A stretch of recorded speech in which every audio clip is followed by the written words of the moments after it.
Hello everyone, and welcome back for a very special episode of the Insidious Agenda podcast. For the past 2 weeks, we've covered the famous sinking of the Royal Mail ship Titanic in our two-part Chapter 43. In Part 1, I told you the story from the very beginning, when the ship was a dream of Bruce Ismay and Thomas Andrews. From a dream to the laying of the keel at the Harland and Wolff shipyard in Belfast. Then our story took us from the slipping of the side in Southampton to its slipping beneath the waves of the North Atlantic. In Part 2, we joined our survivors in the lifeboats as they awaited an uncertain fate. We discussed their rescue by the daring RMS Carpathia and their coming alongside in New York City to the 40,000 people that awaited them there. We told the stories of the passengers, both those who lived and who perished, in addition to other stories of Titanic's former crew. But there is a story yet to be told, and one that emanates from the lower decks. A story that survived the sinking, the return, and one that has a legacy which survives into the modern day. The story that I speak of is that of third-class passenger and survivor Mrs. Leah Aks, a young mother traveling with her son aboard the famous ship of dreams to the New World, where she was to rejoin her husband and continue their life together. After the collision, Leah feared the worst, that she may never make it off Titanic. Through the daring heroism of some of her fellow passengers, she was able to make it to the upper decks, and, by what can only be described as a stroke of fate, she secured a seat in a lifeboat and was lowered into the North Atlantic. Leah recalled the beauty of the night, seeing the Milky Way and the stars all alight in the sky as the band played on, while at the time, all around her were those crying out to God to save them in a night that she never failed to remember. Now, Leah's story survives on through her family and her great-granddaughter, Dr. Shelley Binder, a now retired associate professor of flute at the University of Tennessee. Shelley has done an incredible amount of research into her great-grandmother's harrowing escape, in a journey that has taken her to the United Kingdom in pursuit of primary research. Today, Shelley is with us here on the Insidious Agenda podcast to share that story. So without further delay, this is the story of Leah Aks, third-class passenger and Titanic survivor, as told by our special guest and Leah's descendant, Dr. Shelley Binder.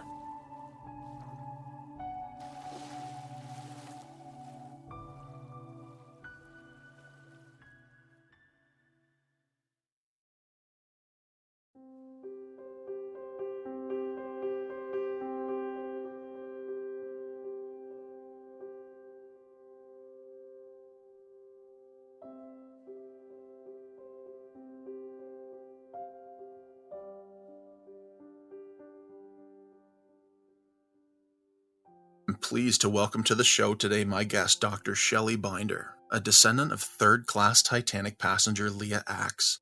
Shelley, thanks so much for taking the time to speak with me today and share your great-grandmother's absolutely amazing story. Oh, thank you for having me. I appreciate it. Shelley, one of the biggest reasons why I wanted to bring you on and get your perspective on the whole Titanic evolution was to round out our podcast arc and the sinking of the famous either ship of dreams or ship of sorrows, depending on how you cut it, and mainly to lay out how the event unfolded from the eyes of someone who experienced it. I believe it's not only important to tell their story, but to preserve these for future generations. Considering your great-grandmother is long gone by this point, as is the last Titanic survivor, Milvina Dean, who we lost over a decade ago by this point.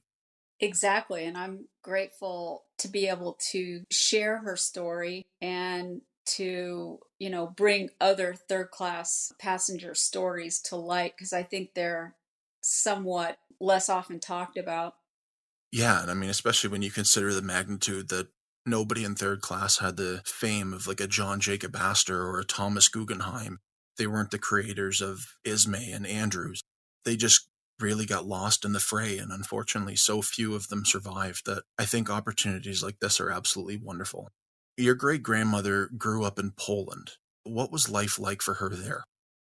They were from Warsaw. So at the time, and when you look at all of the papers, travel papers and such, it was Warsaw, Russia.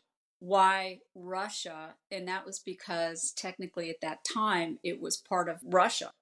And so, yes, today's Poland, then at the time it was part of Russia, the Russian Empire. And during the late 1890s, there started to be some very bad ethnic violence. And of course, this was taking place all around the Pale of Europe. They were even starting to conscript people into the Russian army. And I think that her parents saw the writing on the wall. They saw this violence and decided that their son, their oldest son, Solomon, was at risk of being conscripted into the Russian army. The first person that went over to the UK or emigrated was my great uncle Solomon. And as I said, I never heard this from her, but I can only imagine that he went first to avoid this. Her parents wanted to get him out, and of course then he was able to go to the UK and eventually bring the rest of the family over. I went over to England in 2018, and I was able to interview one of Solomon's, my great uncle's youngest daughter, Betty, who at the time was 100 or 101. She is the one who told me that Solomon came over first and then was able to earn enough money to bring over her parents, his sister, my great grandmother, and other two younger brothers. So that's how eventually, now, one of the bits of information that I'm missing, which is frustrating, I'm certainly looking for it, is the exact year that Morris and Annie, Leah's parents, and their kids actually made it from Warsaw over to London. And I don't have that. I have every other ship manifest, which is quite amazing, between the Ellis Island Foundation and different libraries and archives that I've been able to research in. I have literally copies, replicas of every manifest except that one. And so I am not sure of the exact year, but I can imagine it was probably around between 1895 and 1900 that they came over. Now, as you heard in the recording I sent you, my mother was interviewed by public broadcasting around 1997 when James Cameron's movie came out. And she said that she thought her grandmother was 5 or 6 when they came over. So that would have been around 1895 or 1896. So that's how they got there. And so my great grandmother spoke perfect English because, she was educated in London. Her story eventually took her to London, correct? After she met her husband, Sam? They actually met in London.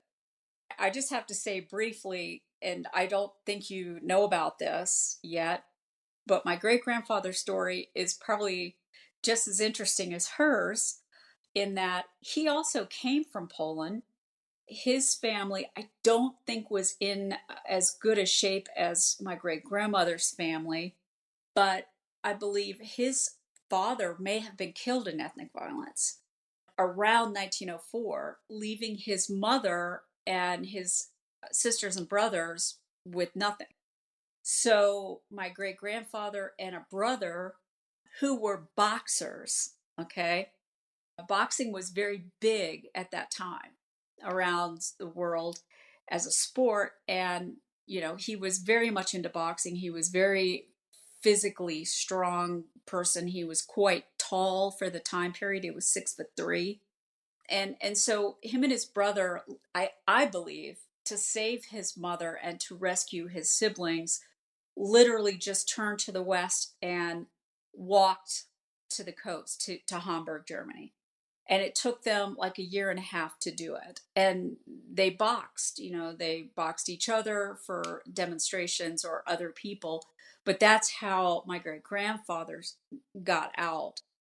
They walked across Europe to Hamburg around 1905. I think they might have gotten there. Eventually, he got to England, and that's where he met my great grandmother. Now, what's interesting about it is that when he first got over to England, he went to Manchester, and he earned enough money after a couple years that he bought a ticket on a very famous steamship. I'm not sure how much of a steamship geek you are. I'm not only a Titanic geek, but also a steamship of that epic, geek. But he got on the Celtic, okay, which was also a very well-known steamship, with his brother Abraham. And when they got to Ellis Island, after all of that, after boxing his way, walking for a year and a half across Europe to try to rescue his family, finally doing that, getting on a boat to follow his dream, was to become an American and to get into automobiles, because that's what caught his imagination. He was sent back the very next day on the Celtic. They put him right back on the Celtic because, of all things, he had the chicken pox. And his brother got in. So, his brother, when you look at his naturalization certificate, it says that he got here in 1908, which is the first time my great grandfather tried to come. And in my great grandfather's case, he came over in 1911. He finally came back. But it's a very momentous thing, because had he not gotten the chicken pox, he wouldn't have been sent back. And that's when he met my great grandmother, and they got married. So they met and married in London in, I believe, 1909. And he ended up going back to the United States earlier than she did. And that's also what led to the name change, I believe, from Axman to Axe. Oh, that's interesting. So I've been researching this extensively, and there have been some surprises along the way. And one of those early on was this: when I really started going to primary sources and researching in archives and libraries, this Axman name. Well, it is without a doubt associated with my great grandfather. How did it come to be? Well, what I figured out is that after my great grandfather failed at coming to the US in 1908, he had heard that you could not come back in under the same name if you had gotten kicked out. So I believe that he just came up with a name that sounded more anglicized, and it was out of whole cloth. It had no relation to my historical family name, but that he came up with it. And so there's only 3 documents that have the name Axman. That is their wedding license, my great grandparents' wedding license. And we know it's them because it has their exact address, 25 Brunswick Street.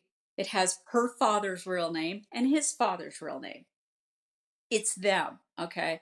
The next document was the 1911 census from the UK, where it lists them as a young married couple, Sam and Leah Axman. The third and last document is my Uncle Phil's birth certificate. He was the baby on the Titanic, which lists him as Frank Phillip Axman. And it absolutely is him because it has the right address, 25 Brunswick Street, and everybody's real names. Okay, so it wasn't really a very good attempt to hide anything. I think he just wanted paperwork that he could say his name wasn't Sam Aks, so he could get back to the US. Because that's what his ambition, his greatest ambition, his greatest goal, his greatest love was. And once he got here, he was one of the most patriotic people you'll ever meet.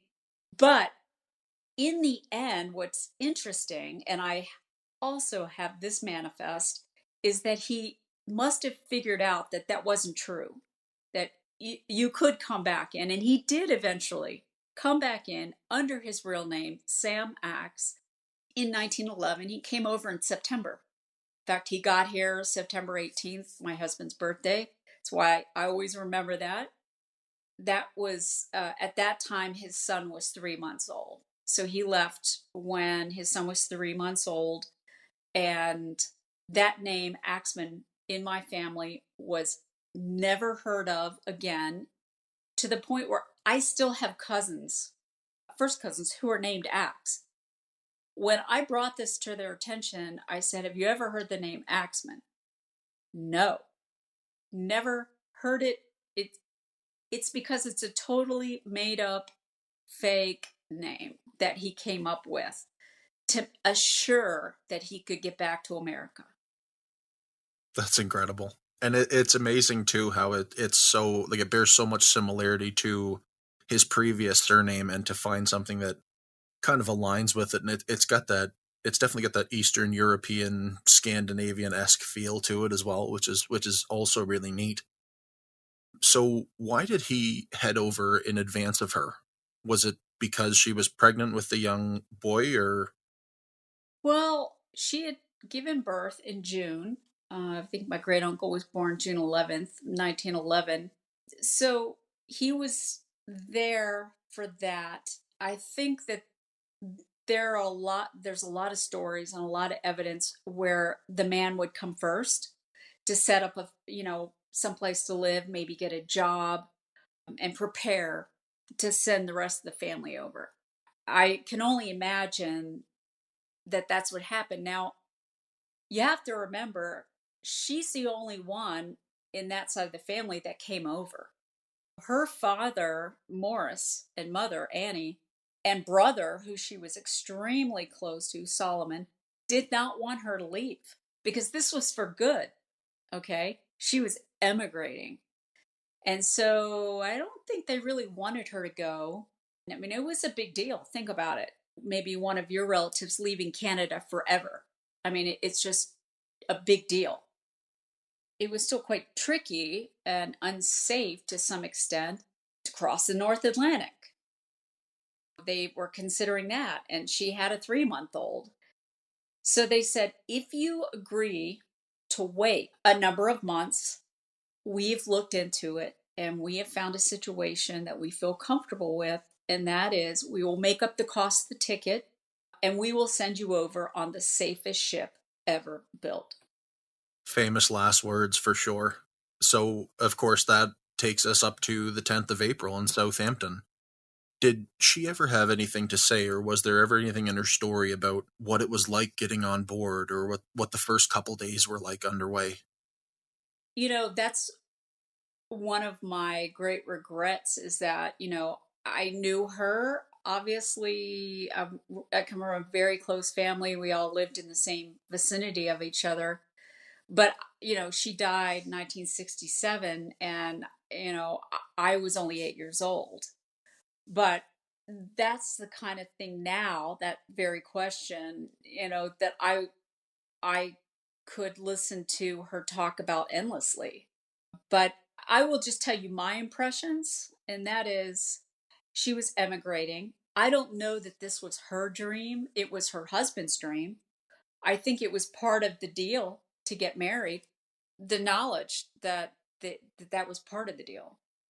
You're going to America. We're going to go to America and we're going to live there. So she obviously had agreed to that. Now, did she have the same feeling for it as he did? I really don't know the answer to that, but she loved him. So she agreed to do this. I think she must have been terrified getting on a ship, probably. Keep in mind, she was only 18 years old. When I think of, I taught college and I was around a lot of 18-year-olds. They might act tough, but it's still a very vulnerable age, you know. And she had a young child with her, and she was emigrating, leaving her family and all she knew. So there had to be some trepidation, some fear, some anxiety. Additionally, there was probably a lot of excitement. There had to be. I mean, you're going to this new continent you've never been to, to be with your only slightly older husband, who is literally the only other human being you know on that continent. It had to be a mix of excitement, anticipation, fear.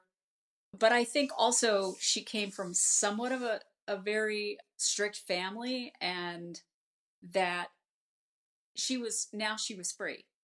For the first time, she was alone. She was in this situation. And you have to also remember that the ship itself was designed so that it was to bring over a lot of immigrants. That's really kind of where this whole idea of the ship of dreams comes from. Is there were people like her, dreamers, trying to come over. So the majority of people on that ship were immigrants, and they were all, mostly in third class. And in the aft part of the ship were women and children in third class together, women and children traveling alone and doing exactly what she was doing, meeting their husbands over. They had already come over. And then in the center part of the ship in third class was families traveling together. And then in the front part of the ship was men traveling alone, single men. So she was with all these other young mothers, young women traveling. And so I'm sure it was a huge lot of fun. You had nothing to do except, probably play cards, talk, walk around, enjoy yourself. I'm sure there was pretty good food. And as I've learned, third class on the Titanic has been compared to second class on other ships of the day. So it was really nice, actually. And so I think she probably had a great time. What I do know for an absolute fact from her own mouth, as you probably read in her account, she went to the party on Sunday night. And that made me so happy when I realized, first when I saw James Cameron's movie in, 1997, and he depicted this incredible party on Sunday night, the 14th, in third class, where everybody is just jubilant. They're jubilant. They're finally getting what they want to get out of a bad European oppressive society, for them anyway, and to make it into America. And they were just gleeful, happy, joyful, celebrating. And she referenced this in her newspaper account. That interview happened, both of those interviews happened April 24th, 1912. So as soon as she got back to my hometown, both those interviews took place. She really had a good time, I think, on the Titanic. And I think she met a lot of women that she shared a lot in common with. I think it's incredible that she was able to do those interviews so shortly after, and at least to have the composure to be able to get through it. And whatever she told those journalists was really the first-hand account. I mean, mind you, I'm sure there's parts of that they would have taken and ran with, which seems to be a common thing in some Titanic research, where they kind of romanticize some of the things that happen. And especially as it's now been over a century since this event happened, we do get at times a case of the telephone game. Very, very true. This is the bane of my existence and the bane of many Titanic researchers' existence too is this. Well, two things. One, as you referenced so correctly, this game of telephone. We've all played that game when we were kids, and know how easily things can get off track when people are relaying information. But also, at that period in 1912, there was something called yellow journalism, and that was so called for the paper that the newspapers were printed on. But there was this kind of overwrought nature of the second interview that she gave, where it just seemed like they were over romanticizing it to sell newspapers. Now, the first interview that you read, that came from a much smaller hometown paper, the Norfolk Ledger Dispatch. That one, I believe, and Titanic researchers believe, that was her most accurate account and was probably very, very accurate. So that's the thought of, I've talked to Don Lynch and George Behe and Bill Wormstead and many, many other Titanic historians and researchers, and they all agree with that. It was the first one that I liked the better of the two to begin with, and especially because it does outline, like you said, it's the light part of it. It starts before it gets into the doom and gloom of things, where I remember reading it, and when it talked about, oh, like you said, she went to the party, and I'm like, as soon my mind goes right to Cameron, and I'm like, oh, like it's cool to think that, you know what, it's depicting a historical event, and yeah, that's not the party, but she was there. And I think that's so, it's so amazing when you put it into like a historical context. And then so that Sunday evening after she attended the party, she did go to bed early when she was awoken by a knock on the door. So I don't know if it's maybe one of these young women she met, maybe befriended, because, she subsequently did refer to them as a friend, came and knocked on her door and asked her if she knew if that the ship had hit something. And she said, no, I had no idea. And so basically, I think they just said, well, let's go check it out. And of course, there was nothing happening. It was very, very quiet. It was, I think, by this time, probably, 11:45, something like that. So the two women threw their coats on over their nightgowns, went up to the, I'm trying to paint a picture for those people listening, but there are two decks on the Titanic that kind of dip down. Those are called well decks. There's one in the front, the forward well deck, and then there's one in the aft part of the ship called the aft well deck. That deck was C deck, which is kind of important to know, because you have to kind of visualize this in your head to really understand. So there are these two decks that dip down, one in the front, one in the back, the well decks, and they had rails along the side. So you could walk over and look over and see down. And you could also look up. Now, looking forward, if you were looking to the forward of the ship, there were two staircases on coming out of the well deck.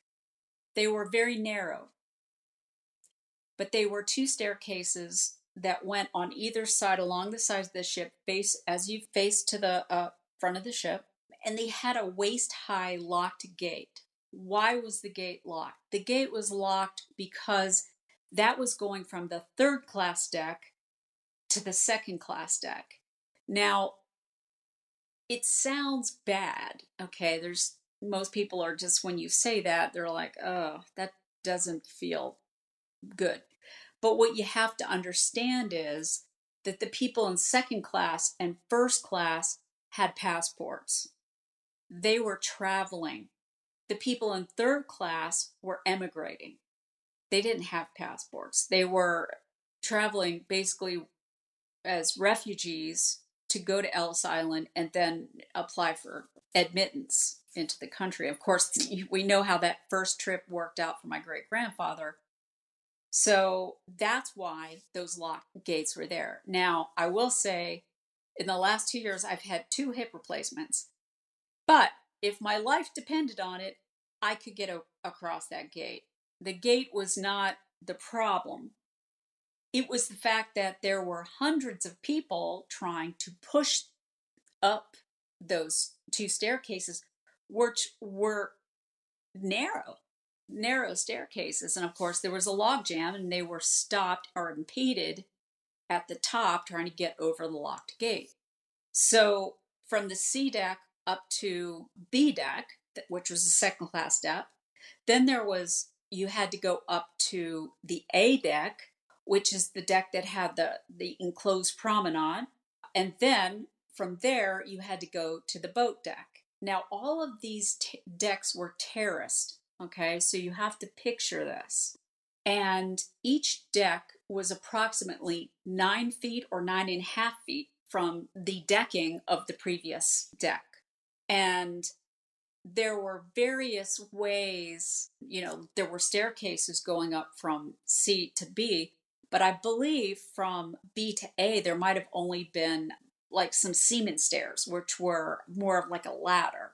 In any case, what happened was people came out of third class and collected in this well deck. And keep in mind, you're talking about people more or less who are leaving a terrible situation in Europe. And a lot of them, they weren't used to owning things, of being in charge of things.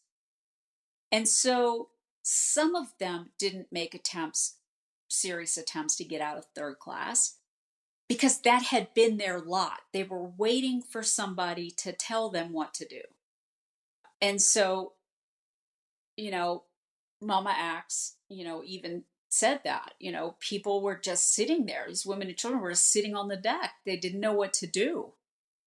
In her case, which is the thing through this research that just makes me the happiest probably, and blows my mind, and really makes this all worth it, is that, well, first of all, I have to go to, she must have met some young crewmen.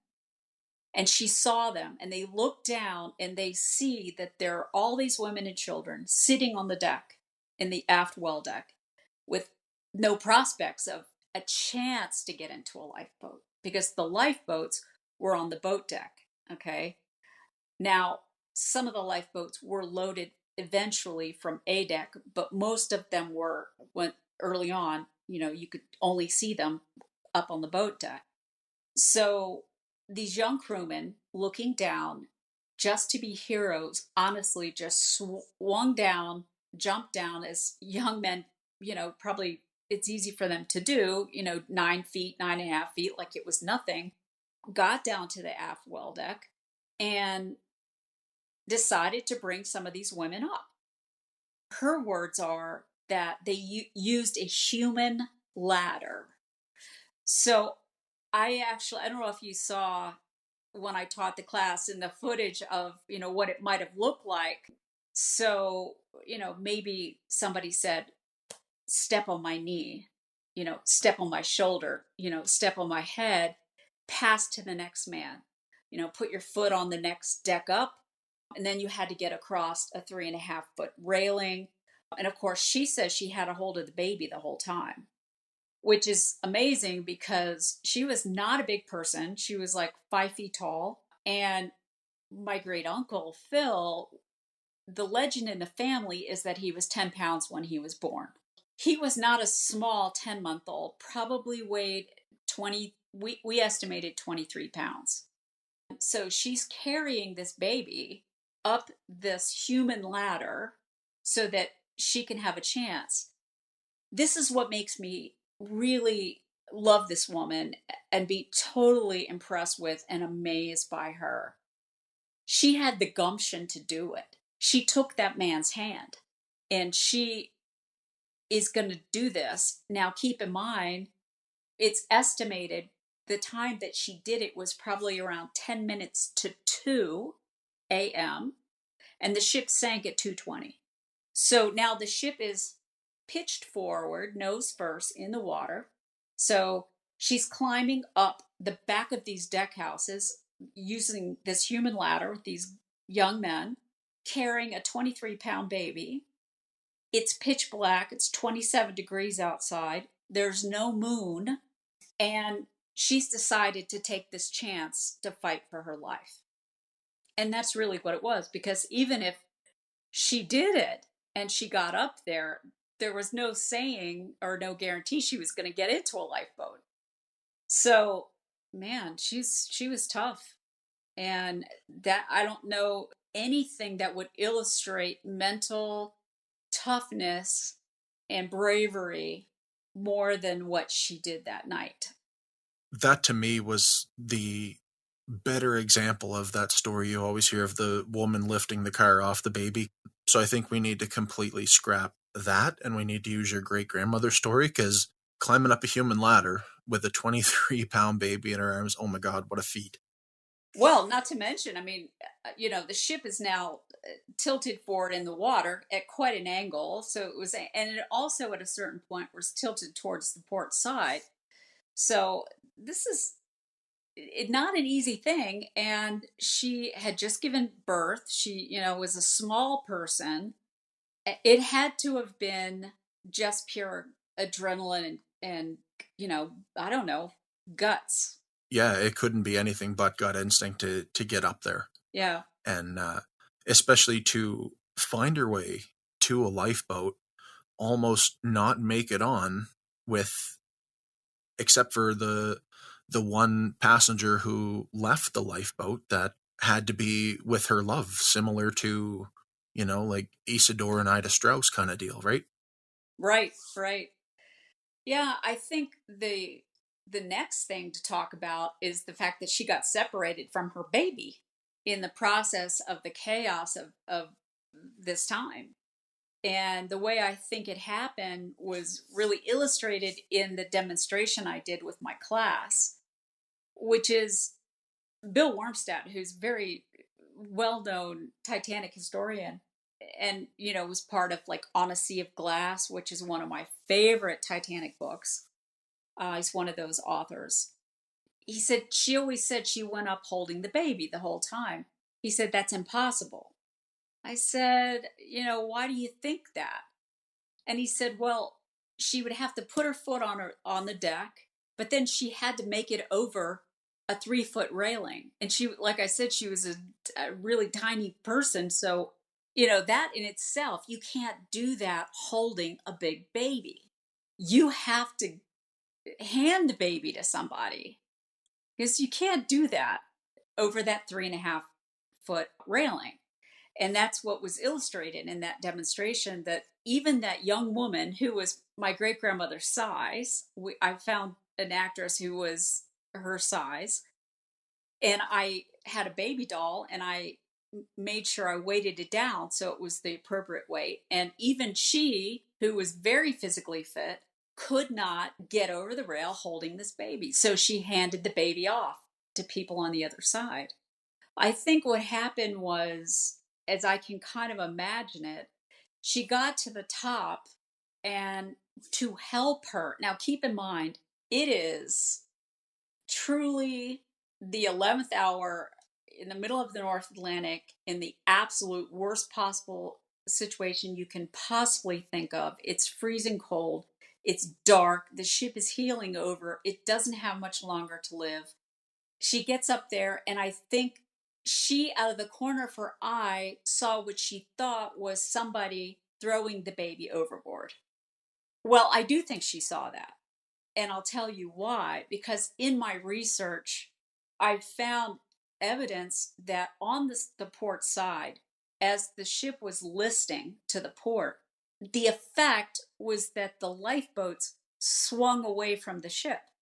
So now, instead of just stepping down into a lifeboat, which is probably scary enough if you've ever tried to step on a boat from a dock, or vice versa, in the pitch black, no less, on two uneven surfaces, looking down more than 70 feet, because at this point, the stern was well out of the water. So it was probably, looking down to the water 80, 90, 100 feet, which you could see from the starlight.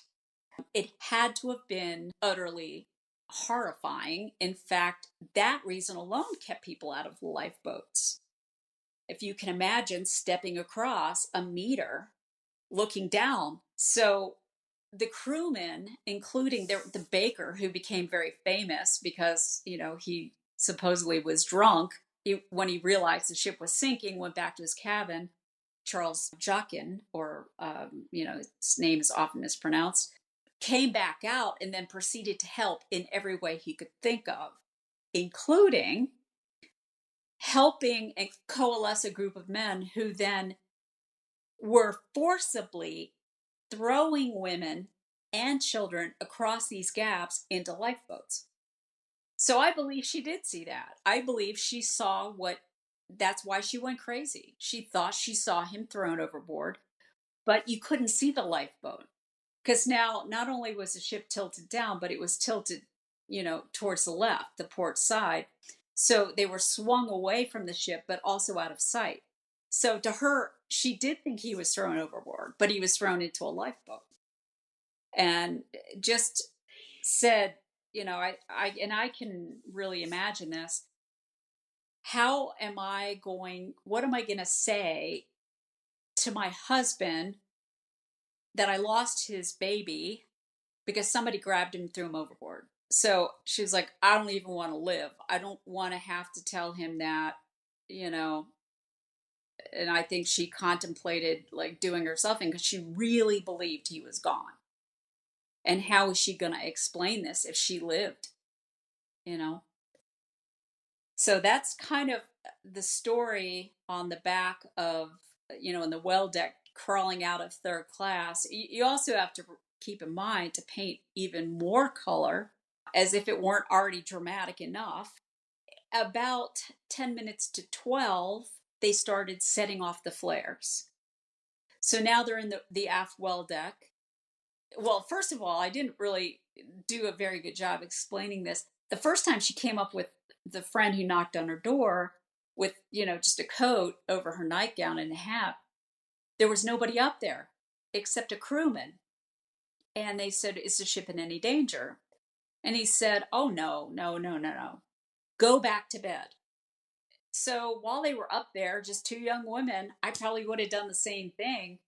They just decided, there weren't any panic. They just decided to go over to the side rail and look over and walk around a little bit. So she walked over, looked over the side, and saw lifeboats in the water. And I can't even imagine how terrifying that would be. Here's a crewman telling you, there's no danger, go back to bed. And you're looking down 70 feet, and there are lifeboats floating in the water with people in them.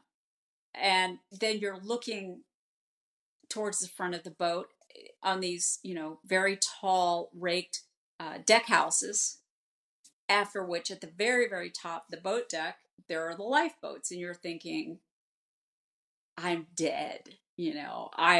This is not going to end well for me or my baby. And just at that point, they start shooting rockets off overhead, the white company rockets.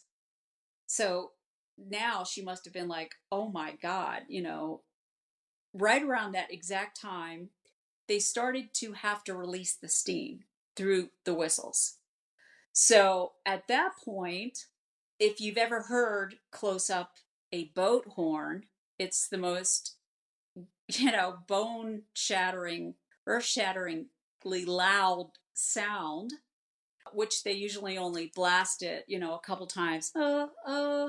Well, to keep the boilers from exploding, because you have to imagine the ship was not going full speed, but it did have a head of steam.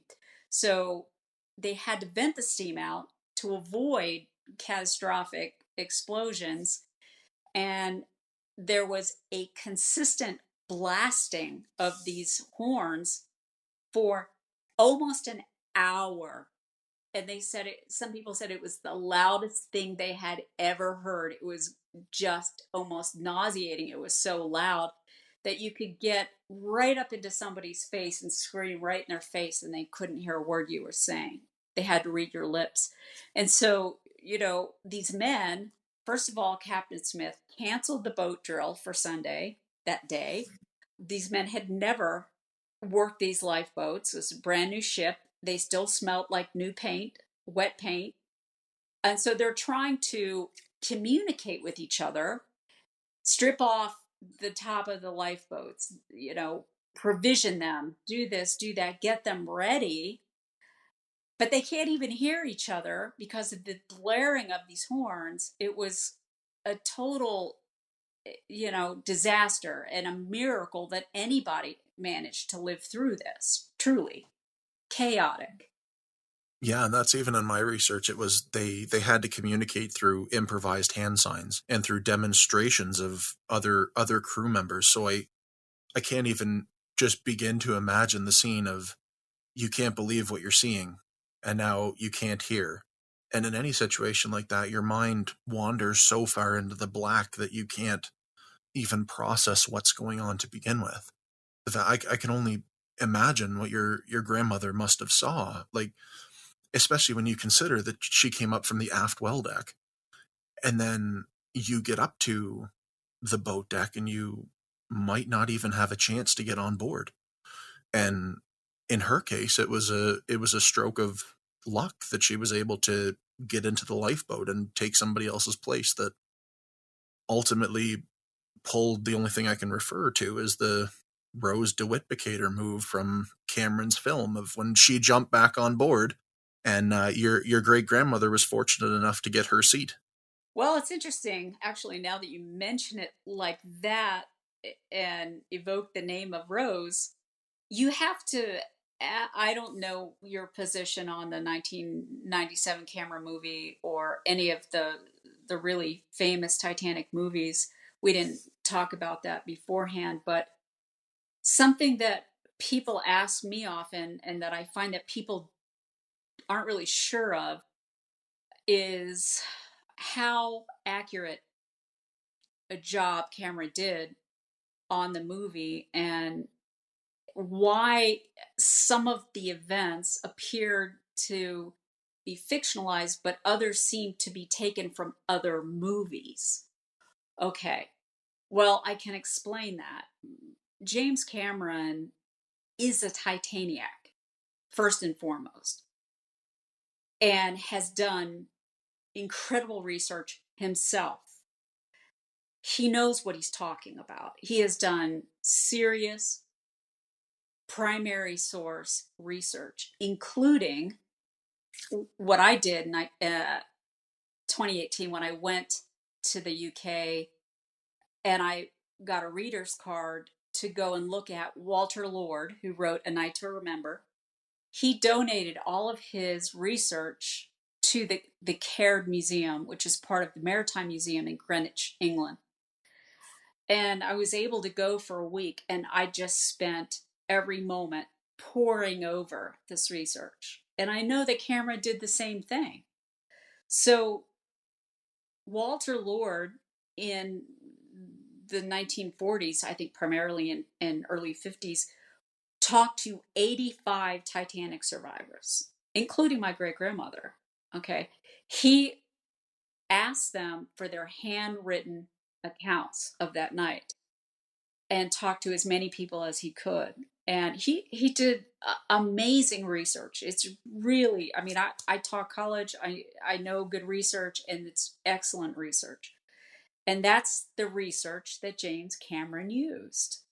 And that's why there's some similarities. It's not similarities in fictionalized content, it's similarities from the research that Walter Lord did that has proven first person eyewitness accounts of what actually happened that night. And that's why there's similarities in A Night to Remember and Titanic, James Cameron's Titanic, because it's what happened. It's fact. I always like to look at Cameron's film as it's a good piece of entertainment, but of course it's always in the primary sources where you actually find the true story. I'm from Halifax, Nova Scotia myself, so Titanic is Wow. a big part in the background. Yeah, it's Wow. I did not know that.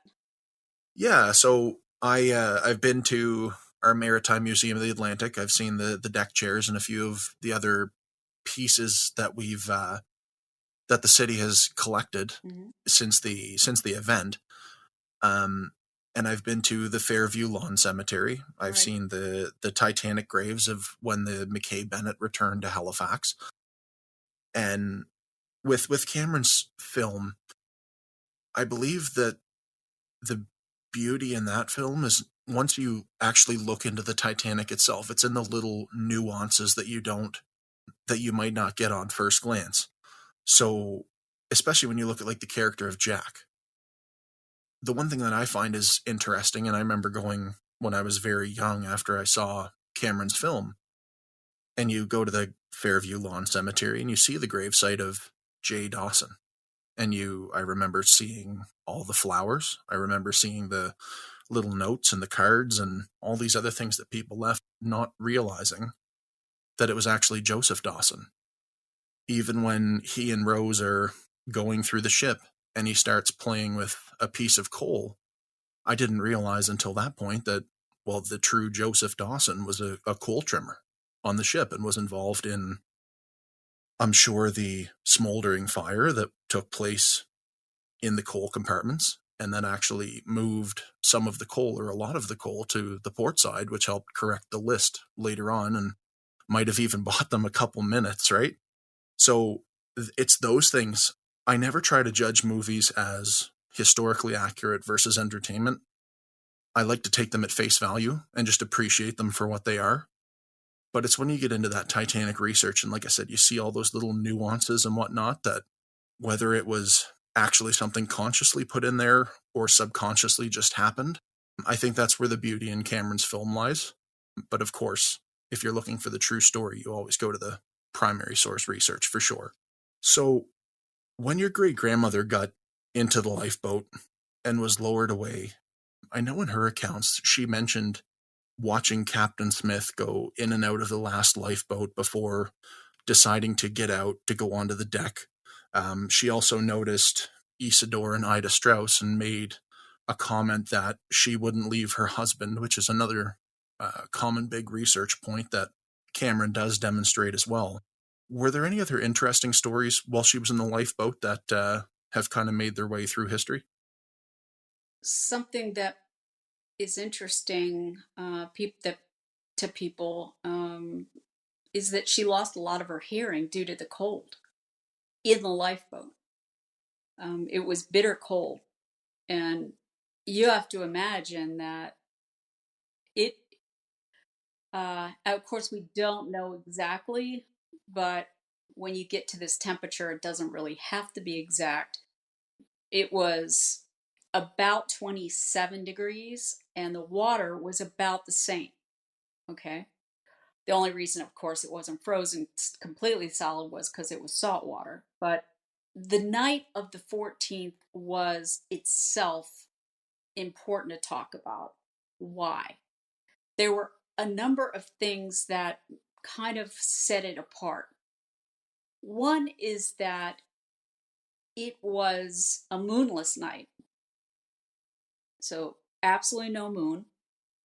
And that for that reason, and the fact that they were out in the middle of the North Atlantic and there was no light pollution from cities, everybody who spent a lot of time outside that night, they weren't planning to, but they did, said it was the most unusual and spectacular event they had ever seen in their life. Never before, never after. That the stars and the sky were unlike anything they had ever seen. And then you have to consider that there were atmospheric conditions that may have even contributed to why the accident happened in the first place. This kind of atmospheric condition that creates something that seamen call a false horizon. So this has to do with, I don't want to misstate the facts, but basically, there are these bands in the ocean. Some are warmer, some are colder. And as it creates this kind of atmosphere just at the sea line that has an effect of lifting it. So you think that the top of the fog is the top of the sea, but it isn't. So that could have in itself been a contributing factor to why, besides not having the moon shining on an iceberg and not being able to, another fact was that it was a dead calm sea. Very rare. Very, very rare. And that's why, my favorite book, On a Sea of Glass, that's how they paint it. It was extraordinary night. And that's what everybody said. That once they got into the lifeboats, they it was as still as a mill pond, which is unheard of. And that there was this extraordinary light show being put on by the Milky Way. And there was no moon. It was bitter cold. Before the ship sank, they could hear the musicians playing in the lifeboats. They were across the water, and because of this atmosphere that they had that night, it was propelling the sound outward. And so you can imagine how haunting it must have been, especially myself. I'm a musician, thinking about that. And these people in the lifeboats, they could see a perspective that the people on the ship could not see.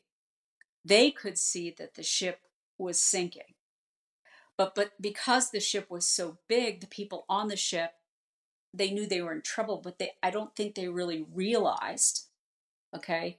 So here are these people sitting in this completely otherworldly atmospheric situation in these boats, sitting there before the ship sank, watching it sink, hearing music coming out very clearly over the water, like almost like it was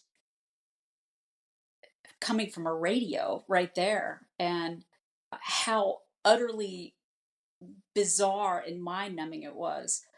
Once, my great grandmother said she saw the ship sink, which that to me is a thing of nightmares. I cannot even imagine watching that ship sink and know that you're sitting in a rowboat in the middle of the North Atlantic.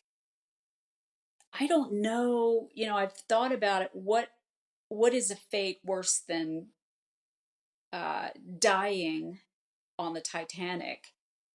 And what I came up with is living, but being in a wooden lifeboat, a tiny, basically, wooden boat in the middle of the North Atlantic. And keep in mind, the people in the lifeboats did not know that the Carpathia was steaming towards them. Because Marconi was new. They had no idea. So for all they knew, they were going to have to, be on this boat as the sea started to increase and the day, started and the sun started to come up. They didn't know if they were going to just perish within a couple of days and all die, and that someday people were going to find floating lifeboats full of bodies. They didn't know. So it had to have been beyond, I think, what you and I can conceive of. I can't. I mean, I think it would drive me mad. That's why, there's that story of the man in the lifeboat who had the gun, the pistol, and he said, "Hey, look what I've got. I've got this pistol. If things go from bad to worse, I'll shoot my wife and then myself, and you can do the same." You can imagine the thoughts that went through your head before you realized that you might be rescued. Yeah, and to take the whole situation right from the top. I mean, you've got the Milky Way and the stars, and then you had the light of the ship as long as it lasted before everything flooded into the engine room and everything cut to black. And then on top of that, you've got the band on one end, and then you've got the crying and the screaming and the groans. So yeah, I can definitely see how they would have contemplated, what would be worse or what would be easier, the 15 to 30 minutes that it would have took you to die in the water, or the slow, excruciating bout of hypothermia that everybody would have dealt with in the lifeboats. And I use the phrase on my podcast quite a bit, beautifully terrifying. And I think that absolutely fits everything that encompasses the Titanic sinking. And especially where I know Harold Bride and Jack Phillips tried everything they could to not only get the distress call out, but eventually at the last minute they started transmitting the SOS signal. And the one thing that would have been truly tragic for the people in the lifeboats is, like you mentioned, the Carpathia was steaming towards them at great risk to itself. Meanwhile, at a closer distance, you had the Californian that was only 19 miles away and had gone to basically anchor in the ice field, and whose captain, like I remember the bridge officer, his account saying like, oh, they're firing rockets, like ships don't do that at sea for a reason, and the captain's just, oh, don't mind them, they're fine. We're not we're down to bed for the night, we're not moving. So to think maybe if the Californian had responded like the Carpathia did, like how many more they could have saved. I'm not saying it would have been a gigantic amount, but in terms of the overall saving of human life, it would have amounted, even if they could have saved one more, it would have been worth it. So of course your great grandmother was stuck in the lifeboat, and eventually Carpathia came to rescue them, the famed heroic story that we know today. I see in your grandmother's account that she was almost a bit catatonic and kind of remained that way for the first couple days aboard the ship. Yes, absolutely. That she just was morose. I mean, I think, the stories that I heard was, how is she going to explain not having a baby, like her living and the baby dying, to her husband?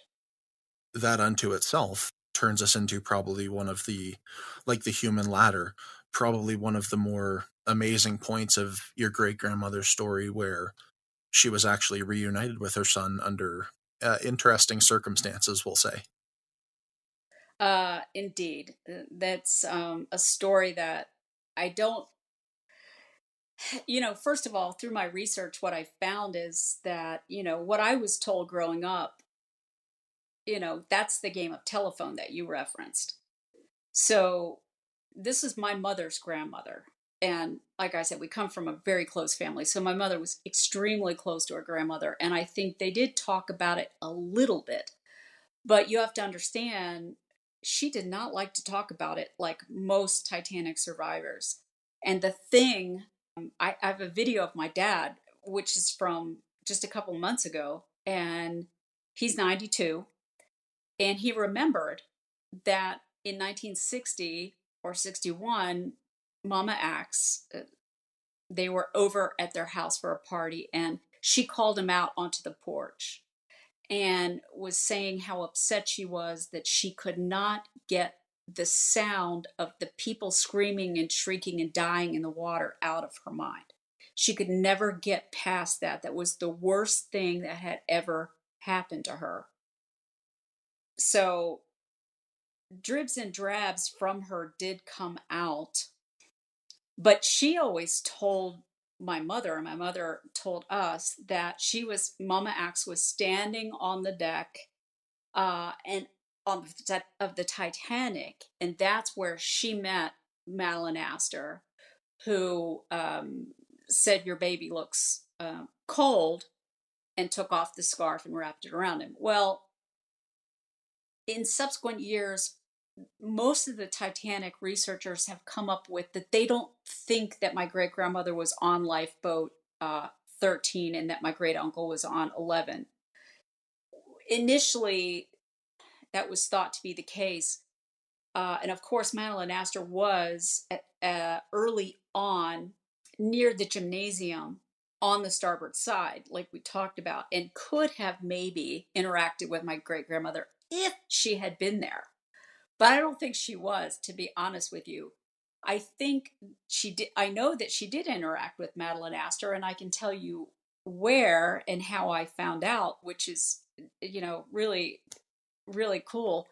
When I was researching in the Caird Library in London, I found a letter from Mrs. Ogden. Who is Mrs. Ogden? Mrs. Ogden was the wife of the man who owned the camera, who took the pictures, the famous pictures from the Carpathia. They were passengers on the Carpathia, and they took the pictures of the lifeboats approaching the Carpathia, the very iconic, famous photos of that.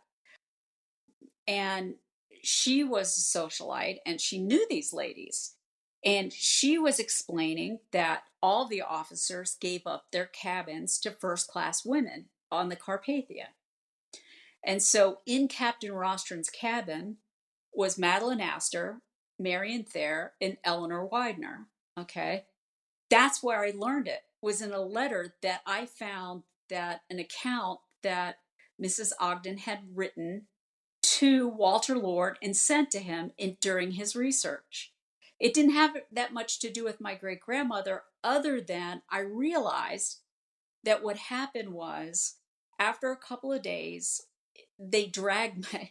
First of all, people don't realize this, that as calm as the sea had been on the evening of the 14th, in the morning of the 15th, the sea started to kick up. And as soon as they got on the Carpathia, relatively soon, a horrible storm happened. Horrible. Thunder, lightning, big seas, and they're still in the same ice field that killed the Titanic. Okay. And it was foggy. And so, out of an abundance of caution, Captain Rostron kept blaring the foghorn, which is one of the things that traumatized these people so thoroughly. So eventually, I mean, she was just hunkered down like on a mattress on the floor, just sick beyond belief, with grief and sorrow and horror and, mental anguish. And the storm is there and the foghorn's blaring. And eventually, when the storm broke, they got her up and they said, let's go walk around the deck. So she was just walking in this kind of zombie like state. And out of the corner of her eye, she sees a baby reaching for her, reaching his arms out. Of course, he knew that was his mother, and he was still breastfeeding. So, she looks over and she says, that's my baby. And everybody's like, you know, we're not so sure. And the woman that was caring for him didn't really speak English, as my family says, although you'll hear conflicting accounts, but that this was an Italian woman who had on a crucifix and all black clothing and didn't want to give the baby over. Well, to be fair, I don't think my great grandmother was presenting herself in a very responsible manner that somebody would want to just hand a baby over. She had to have been extremely emotional and very upset, and acting out. And so this woman didn't want to introduce this baby to this bad situation if it wasn't really his mother. So I think she was just trying to be responsible. In any case, the crew said, take both women and the baby up to Captain Rostron's cabin. Well, who was in Captain Rostron's cabin? Madeline Astor, Marion Thayer, and Eleanor Widener, three of the richest women on the Titanic in the world, all three now new widows. And Madeline Astor was almost Mama Axe's age. She was 19 and pregnant herself. And Mama Axe, in her account, said these women were so nice to her. Of course they were. I mean, they were grief stricken. They knew what they had been through and that they were widows. I think one had lost a husband and a son. And so they were very sympathetic to her. And, she, you know, Captain Rostron played a kind of King Solomon role where he had to replay this scene out of the Bible of whose baby this is. And so she identified some identifying marks and she got the baby back. That's when Madeline Astor took off her scarf and said, "Your baby looks cold," and wrapped it around it. And in her account, what does she say? She said, "And she gave me a $5 gold piece." So those women, the richest women in the world, had so much empathy for this, woman, poor woman, and this baby, which is really kind of a beautiful end to the story. But I feel very confident that my great grandmother did interact with Madeline Astor and that it was not on the Titanic. It was on the Carpathia. I just think through a game of telephone, as you put it, which I completely agree with, over the years, it got to be she was standing on the deck of the Titanic instead of probably in front of the cabin on the deck of the Carpathia. And it's perfectly like reasonable and understandable that she would have associated with Madeline Astor, and that you would think, even given the division between the first class and the third class, that, as you said, like there had to be some level of understanding. I know Madeline Astor was young. I believe she was 18 or 19 at the 19 at the time, and that she was also pregnant. Yeah, so in the midst of all of this doom, gloom, and devastation, that this was one bright spot that they could all kind of cling to. I I get that I get that the whole class system that Titanic kind of lived on was cast off on the Carpathia. That was kind of nice. And I know that when she pulled into New York after having seen something that nobody should see or will likely ever see again, that it must have been quite the experience to pull into the port of New York in Manhattan and to be trying to get off the Carpathia and pick up the pieces of your life. And there to greet you on the jetty is some 40,000 spectators and media, and all you're just trying to do is get on with your life. So I would imagine that the whole situation really would have taken a toll on her mentally. And I believe that she did suffer. At the time, I don't believe PTSD was the common vernacular, and that shell shock wouldn't have even come about for a couple of years, because World War One was 2 years, 3 years away from that point. But she did suffer from some mental health issues, I do believe. Yes, in fact, she was pretty open about that. And in 1939, she was asked to be on Robert Ripley's radio show, which was in CBS studios in New York City on April 14th, 1939, with Robert Ripley. And said that she suffered for 11 months from a nervous collapse. A nervous collapse, that's what she called it. And I think she had a very, very hard time. Now, what happened after 11 months? That's really personal to me. My grandmother was born. My grandmother was her second child, which, is another element of the story, because if she hadn't have fought so hard for her life, I wouldn't be having this conversation with you right now, because I wouldn't exist. But, I wonder if she was ready to be released after 11 months, or was it that my great grandfather couldn't care for a newborn and a toddler and be a tailor at the same time? And I think they just said, well, do the best you can.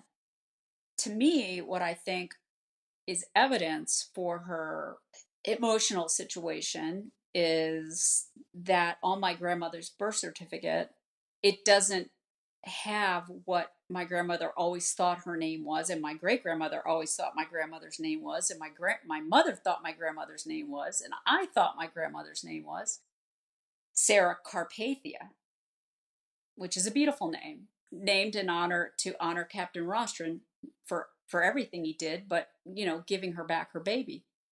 Instead, my grandmother's birth certificate says Sarah Titanic Aks, and it's amusing. And there are people on the internet who have copies of this birth certificate and think it's funny or, say who in their right mind would name their baby after the Titanic. Well, she didn't mean to do that. That's obvious. I actually physically have my grandmother's high school diploma, Sarah Carpathia. I have every document until it was discovered, because she didn't have her birth certificate until, I believe, she was going overseas and needed a passport. So she ordered her birth certificate, and when it came in, everybody was horrified to see it. So yeah, I guess if it's not your family, it might be amusing, but it's really not that funny, because I think she was probably trying to maybe relate the story to the nuns who were delivering the baby. I'm not sure. And in there, that she wasn't very clear about it, or maybe she was kind of raving about it. I don't know, but in any case, that's what got put down on my grandmother's birth certificate.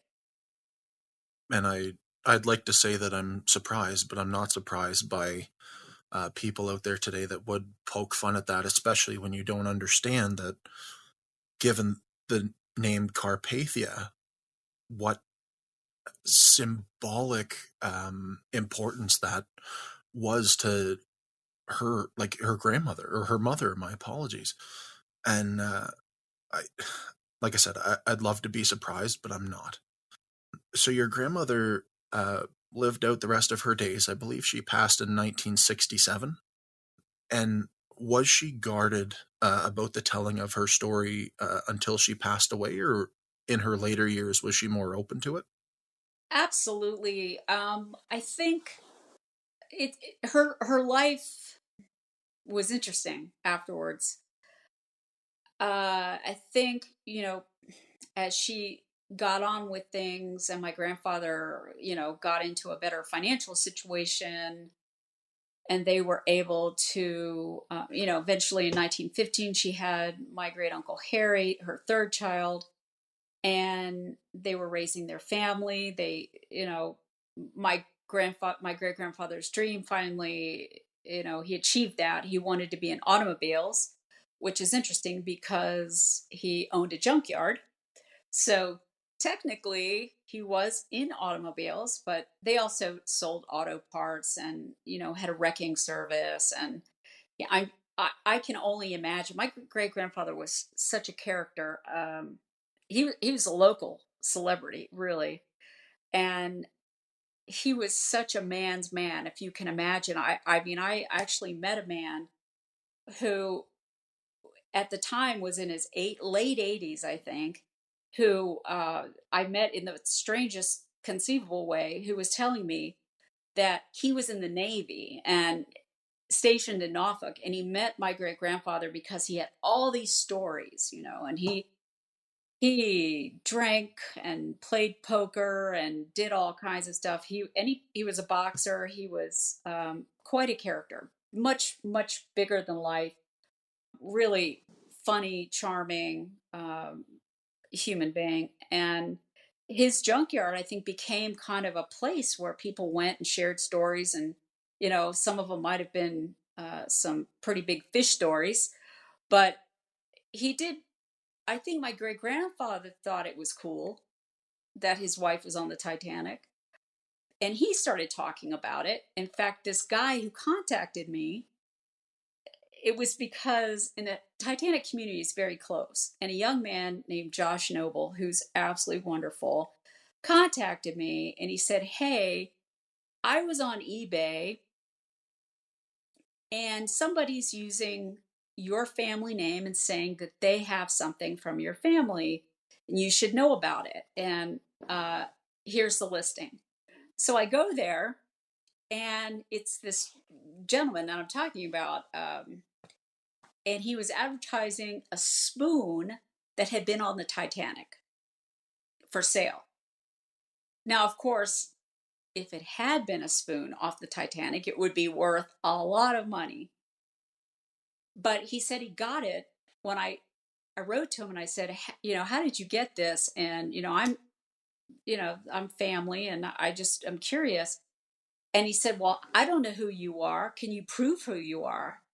And so I said, well, sure. And I sent him, photos of me and my great grandparents. And of course, he knew that was true because he knew him, so he recognized him. And so he said, "I'll tell you what, I'm going to send you the spoon." And I said, "Okay." And I was not expecting, so weeks later, I get this box and it's covered in stamps that are like Donald Duck and Mickey Mouse and stamps, like really funny stamps and stuff, like each worth 2 cents. But supposedly he's mailing me this precious artifact from the Titanic that he got because he had gotten to know my great grandfather going to talk to him in the junkyard. And as kind of, hey, you might like this. Here's a spoon from my wife who was on the Titanic. Well, I get the spoon, and I have obviously a lot of resources in the Titanic community, and I start doing research, and it is a White Star spoon, and it is the right time period, but it probably came from 1923 off of either uh, the RMS Majestic or the RMS Leviathan, which is from when my great grandmother took my grandmother back to London for the first time. And that was in 1923. And there's a fun fact about why they went to London in 1923 that relates to the camera movie and some kind of crazy coincidence that they went over to a wedding of my great aunt Rose, who married a man named Jack Koski. And I'm not making that up. The first time the Titanic survivor gets back on an ocean liner is to go to a wedding of Jack and Rose in London.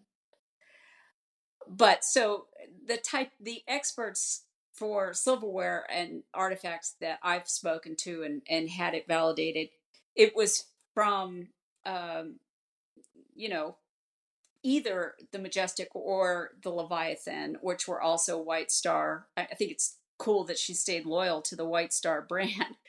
But I don't think in 1912 she stopped to pilfer a spoon. So that's where, and that spoon is really beat up. It's really funny. So I think to answer your question, I think after a while, after several decades, she started to really come out of it. And then she started getting these opportunities. In 1939, she got to go to New York and do Robert Ripley, which was a big deal in that time period, believe it or not. And then she was in Life magazine. She had a story in Life magazine in 1953.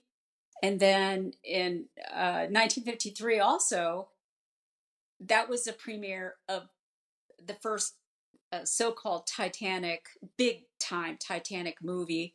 Of course, there were earlier ones called Titanic, and she was invited to the premiere. And I have the publicity pictures of her and Selena Cook, who's the woman who was her friend and took her up on the deck when she found her baby and of the Carpathia, and my great uncle. And then I have a great picture of my great grandmother with the film actress Thelma Ritter from the movie that she got to meet. So I think she started to have a good time with it. And then, of course, she got to know Walter Lord and was invited to the premiere of A Night to Remember in 1958.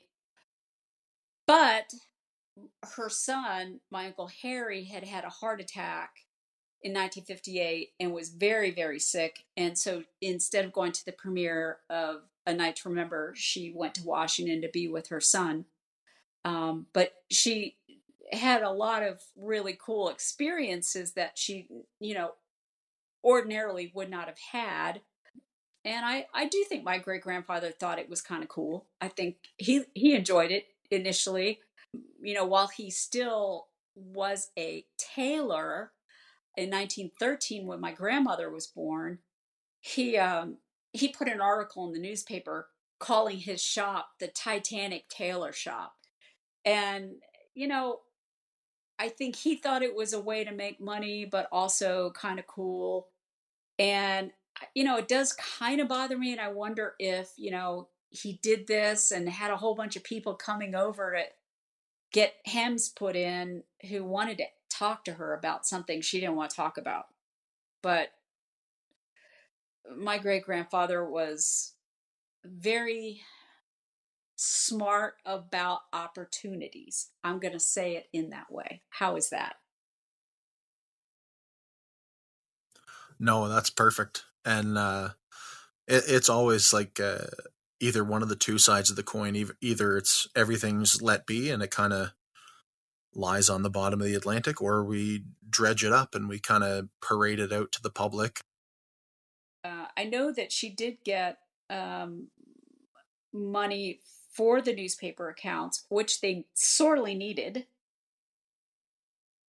She got money from the Red Cross. She got the $5 gold piece on the Carpathia. She got some other aid and things like that. But I don't know that they profited so much from it. I think it was more the opportunities to travel and to have these fun experiences.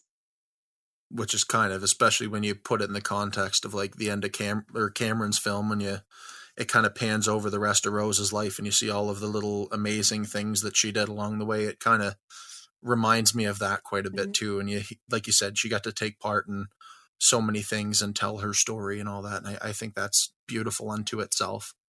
So with that, is her story something that still survives generation by generation in your family today? Is everybody still bought into it, like with the younger generations? That's a really interesting question. It kind of reminds me, it's a parallel to my own life because I know that I was, this is my earliest memories are of hearing about the Titanic. So I've known about it my whole life, and so have they. But when I was younger, I was just invested in my, first I was in, college and my early career and just really devoting everything to that and didn't really have a whole lot of bandwidth to to deal with it or think about it. And I think that's kind of where let's say my sister, she's a physician and she's very busy, and I mean she's kind of interested, but I don't think she's as interested as I am or has the really real interest in being accurate with the story and being doing research like primary source research. And I have my first cousin Alan. I think he's getting a little bit more interested, but he's 10 years younger than me, so he is still raising his family. And you get busy and you don't really have time to really delve into it. But at this point, I'm definitely the person in my family that has the most interest in it. I will say that. And that's amazing. And you had, if I remember from some of the stuff that I read, you had kind of circled back around to Titanic research after your Mhm. husband had bought you, I believe it was a wood model of the ship. Yeah, right. It was a surprise Christmas gift, which I thought was just so sweet and wonderful that he did that. And it just, I don't know, lit a spark for me to do some more serious research. And of course, I had the resources, being a college professor, and really decided to just look into it and see what I could find out. And over the course of doing this research, befriending these Titanic historians, which are they're so wonderful. I mean, honestly, they're so protective of the ship and the story of the ship and all of the details and all of the passengers. And some of these experts are very much into passenger stories. That's their thing. And some are very much interested in the ship itself because, of course, the ship itself was full of innovation and new technology. And it was physically a very beautiful ship. And some people are into the cultural aspects of it. So it's been really amazing to me because I think I have access as a descendant that other people don't have, to talk to people and who are incredibly well educated and well studied in the primary sources of the story. And I just realized that's the way to go. And that's when I started going to archives myself. And, I went to Library of Virginia in my home state. I had to travel to it because I no longer live there. And then my local archives in at City Hall, and really trying to find out. And it the story is vastly different for me now that I know the truth, than it was before, what I was told before my husband gave me that model. And I'm very grateful, for all of it. The fact that it reawakened something in me, and that I really have found out so much. Like, we didn't even know the story about my great grandfather, about him being turned away. I sorted all that out when I found the manifests from the Celtic, and realized that my great uncle Abraham had made it in, and my great grandfather hadn't made it in. And then talking to my father, who said, "Oh, yeah," and he recounted the story of walking across Europe. He was only 14, and boxing and all of this stuff. And, it's amazing to me that the two of them had that in common with each other. They both had these traumas of trying to become American, of trying to cross the ocean. And I wonder, if they talked about that, if, what that was like, if they discussed that, oh, that, this happened to me too. I mean, obviously she knew it, but he didn't talk about his experiences either. And just what I've been able to sort out about, the Axeman name, and why and how he came up with that. And, you know, different, like, I found out that Mama Axe had a brother, Mark, who actually was killed in a bar fight in 1919, and that he died a month after his father, who died in 1919. Um, it's amazing what's out there to be found if you're willing to do the serious research and go to the archives, and really look into it. And my family is so much more interesting than I thought. And that's nice. And I think that's such a gift, because I know, even in my personal experience, my family doesn't have that. I know as far back as my great grandparents, and that's it. We don't really know what came before. So I think to have that opportunity and have done that research is incredible. And especially when you put it in the context of Titanic and all of its black and white photos that are out there. And now that you've taken it and done the research, you've added so much color to it, which is impressive unto itself. So I want to pivot just as I'm coming to the end here.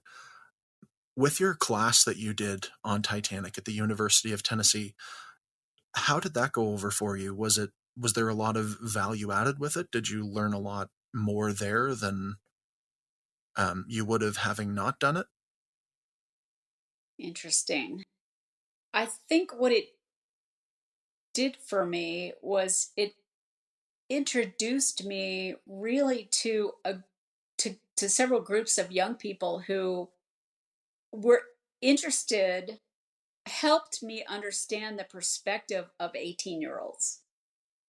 And one of the things that I got them to do was, I got them to write a letter as if they were either my great grandfather or my great grandmother, knowing what they learned about my family in the class, and to write it as if it was my great grandmother or grandfather to a great grandchild, to tell them their life story, and to explain to them, this whole episode of the Titanic.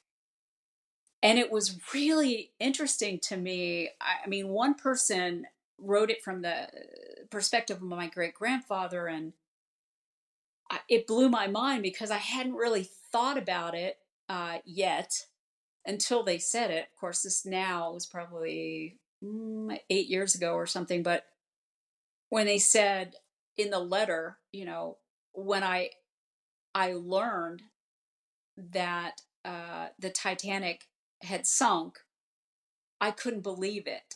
And I was so horrified to think, I thought after I went through it, nobody was going to go through this again. There's no chance that it would have happened to her, that it was safe and that she had waited and that this had happened and that, I wasn't going to see my baby. And then I thought that they were dead and I couldn't eat, and I couldn't sleep. And and they were explaining how upset he was. And I had never considered that. I had never thought about what my great grandfather went through. And it's interesting because they did not know that they were alive.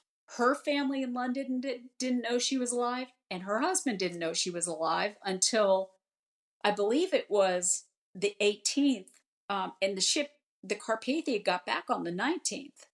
So he couldn't get up there to meet the ship because he was only notified the day before when the third class names were finally transmitted. And the Henry Brandt, the local White Star agent, was notified by telegram and went over to his tenement and told him that his wife and baby were alive. And he was so shocked that he fainted, fell off the porch, and got a concussion. But yeah, and her family didn't know either for days. So, I did learn from them. And then another exercise that I did was I had certain stories of people on the Titanic, and I asked them what they would have done, how you would have handled it. I really made them think about it. And they had to like, there's a story of Rhoda Abbott and how, I'm not sure if you're familiar with her particular story, but she uh, tried to get into a lifeboat, and she had two sons. One was a younger teenager and one was a slightly older teenager, but both in their teens. And they let Rhoda Abbott in and her younger teen son and said that the older one couldn't go because he was a man. So uh, she got out with her younger son and to stay together, the three of them. And they went down with the ship and into the water, and they tried to stay together, and they got separated. The three of them got separated. And in the end, she made it to the overturned collapsible and was standing in the water, was the only woman to survive out of the water. And both her sons died. And, you know, what would they have done if that was them and that was their two children? Would they have gotten in and saved one, or would they have gotten out to be with the other one? And then how would they have felt knowing that they could have saved one, but they lost them both, and now she's without them both? I mean, just, really amazing insight that I got from asking other people what they would have done. And it was meaningful that these people were that age. They were young people and they were really thinking about it. And it's when people learn of the story in either very light detail or in great detail, like these young people did, it's so captivating. It's amazing to watch people become Titaniacs, to become so captivated by the story, because there's so much to it. And just being able to do the class and tell it to them and do the research with them, because of course you saw them. They helped me do a couple of these experiments of seeing her lifted and out of third class and going up the human ladder. And so yeah, I mean, I think it was great. And then of course, as part of that, I did quite a bit of research into my family in the archives and encouraged all of them to talk to their older relatives, find out information, and to talk to their grandparents. If they were lucky enough, talk to their great grandparents and find out, get every photo together and find out who the pictures are, because once they're gone, nobody's going to know who these people are in the pictures. And so it was meaningful to me. And I did learn a lot, I think, from the classes. I'm glad to hear that. I'm glad to hear that it was absolutely worth teaching the students in addition to having them teach you, kind of deal. Yeah, and I think that's absolutely fascinating. And the last point I have is kind of goes tandem with another. So the first part of it is, did your grandmother ever give any thought, or your great grandmother ever give any thought to the raising of the Titanic? Or I know before her time that we weren't going down there recreationally yet. I'm assuming that would have been something that she was against.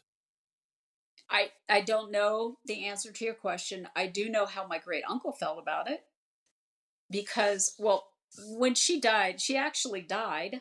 Speaking of tourism, she died on June 22nd, 1967. June 22nd is the day we found out that the Titan sub had imploded. Wow. Wow. And that was kind of my next point, is what's been your view and your family view on the recreational dives and what we just experienced with Titan, that kind of, without actually physically doing it, drug the Titanic back up from the depths and put it into the public eye for the first time since ultimately Cameron. Yeah, it's funny. I'm smiling because you know every time something happens with the ship, the press comes looking for my family. Fair enough, yeah. Starting in 1912 and, right on through, every generation has experienced this. In fact, you've now talked to three generations of my family. I mean, you heard my mother and you heard my great grandmother. The only one you didn't hear was my grandmother. I don't think she even contemplated the possibility that they would ever find that ship. But my great uncle was alive in 1985. On September 1st, they found that ship. Robert Ballard found the ship, which is an absolutely astonishing story in itself, uh, which people don't know about, which they should, which is just astonishing. If you don't know how Robert Ballard found the Titanic, you should read up about it and how it involves two nuclear submarines. It's crazy. But he was asked what he thought about it, and he said, "Leave the ship alone." And he was on the Titanic. He was the Titanic baby, but he said in an interview, "Leave the ship down there. Let it be." She never knew that they found it or would find it or that it was in two pieces or any of that. She didn't know. Yeah, and I can only imagine what she would have thought if she was around then when they finally shed light on it for the first time in 60 years, 70 years at that point. Yeah, I don't know. I can't imagine what she would have thought. As far as tourism, my thoughts on that, you know, my family lived, and I have to say that and like I said, I'm only having this conversation with you because they lived, because my grandmother wasn't born until 11 months after the ship accident. So we were talking about what she would have thought about tourism. Well, in any case, I think the people who lost family on the ship, there was 1,000. People wrap your brains around this. 1,496 human beings died that night, right there where that ship is. 1,496 human beings died in the most painful way, being tortured and horrified and terrified. And I've met many of their descendants, and they are not happy about it. This whole idea of tourism. And I get it. And there is kind of a little bit of a difference between descendants whose family lived and the ones who had family that died that night. But because a lot of them that I've talked to think it is just really in bad taste to visit visit that site. Now, research is different. Serious research in proper vessels that are safe and, aren't going to harm the World Heritage Site that is the shipwreck. I mean, this sub was, I'm not an engineer, I'm not a scientist, so I can't really say anything. But it appears that the design of this ship, while innovative, was not proven, and by some accounts that I've read, the design was not appropriate for the depth. And for that reason, I think, it questionable, it shouldn't have been taking paying customers. It was never qualified, by somebody saying this was safe to do this. So would I have done it? No, I wouldn't do that. I have no desire to do that. Now there are submarines that are classed and have proven themselves to be safe in their design. And I hope and encourage people, serious researchers, to continue doing the research that they have done on the wreck. And things are still being discovered, and that's a good thing. Now, should people be going down in those subs and paying 250,000 or more to do it? I don't think so. Probably not. I don't know. My personal view is when you really look at the photos and you see the debris and the sets of shoes that line the ocean floor and the shell of a ship that in the next 100 years is likely not going to be around, that it is a grave site. Just let it be and let history wash it away in due time. And I think that's as far as it really needs to go. Well, I agree. I think the ship will be gone before the legend of the ship is.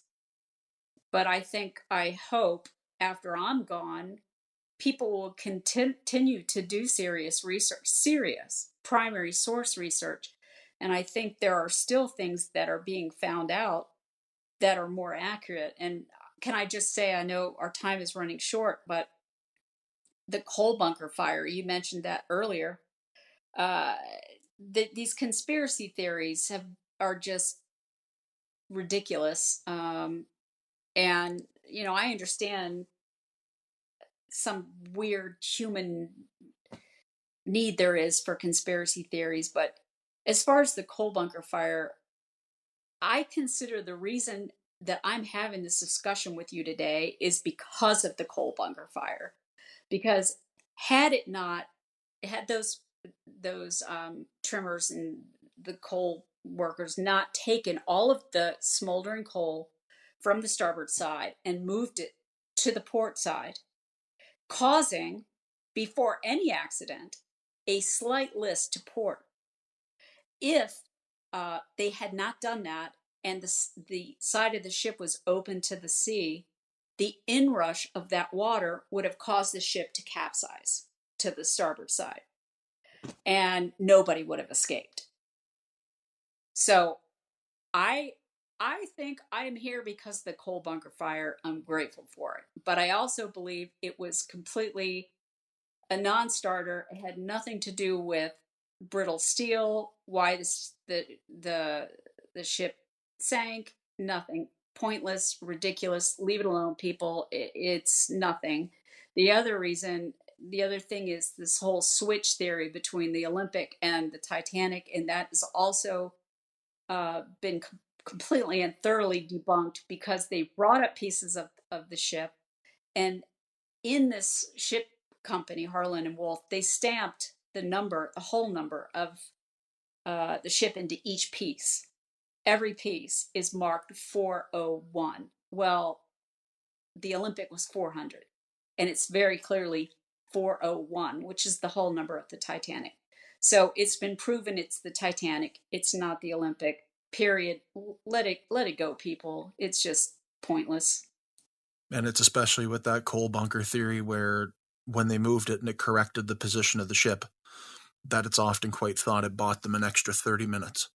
So if your grandmother was being loaded into the lifeboat at 150, if that coal bunker fire hadn't have happened, or if they hadn't moved the coal how they did, she would have been getting to that lifeboat just as the ship was going under, which is unfathomable to think about. So, one of the most interesting things of it. But Shelley, I just wanted to take time, and I can't express in words how grateful I am to have spoken with you today and heard the story of your great-grandmother Leah and the impact it's had on your family. Not only your family, but the whole Titanic community. So from the bottom of my heart, thank you so much for talking to me today. And for those that have been listening in and enjoying your great-grandmother's story today, where can they learn more about you or the story in general? Oh, you're welcome. And please check out my YouTube channel, Shelley Binder, Titanic Descendant. And it does have a little bit about epigenetic trauma, which is generational trauma. So there's one about my great-grandparents on there that I especially like. So perfect. And for our listeners, I'll have a link to your YouTube in the comments. In addition, I really want to link in the YouTube video of the human ladder experiment that you did, because I thought that was just fantastic. So Shelley, thanks again. Thank you. I really appreciate it. Great talking to you.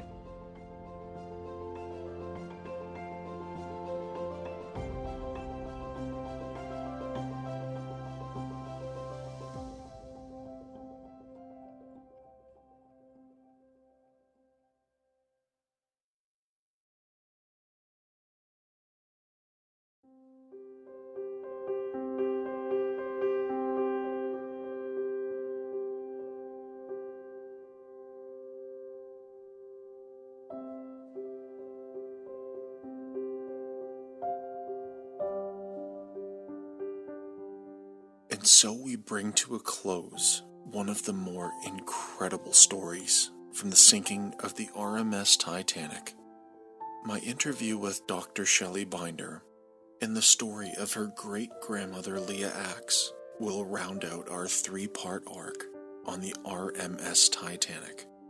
I hope you enjoyed today's episode, and Shelley, again from the bottom of my heart, I want to thank you so much for both coming onto the podcast to tell your great-grandmother's story, as well as to speak with me about it. I truly cherish it, and it's been one of my favorite podcast moments so far. If you want to learn more about Shelley and her great-grandmother's story, I'll have her YouTube linked in the show notes.